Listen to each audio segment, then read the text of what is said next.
भू धातु एकवचन बहुवचन।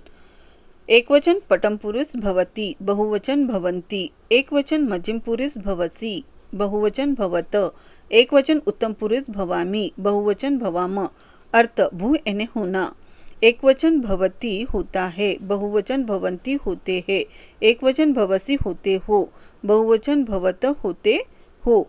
एकवचन भवामि होता हूँ, बहुवचन भवाम होते हैं। हस धातु एकवचन बहुवचन। एकवचन पटम पुरुष हसति, बहुवचन हसन्ति। एकवचन मध्यम पुरुष हससि, बहुवचन हसत। एकवचन उत्तम पुरुष हसामि, बहुवचन हसाम। अर्थ हस यानी हंसना। एकवचन हसति हंसता है, बहुवचन हसन्ति हंसते हैं। एकवचन हससि हंसते हो, बहुवचन हसत हंसते हो। एकवचन हसामि हंसता हूँ, बहुवचन हसाम हंसते हैं।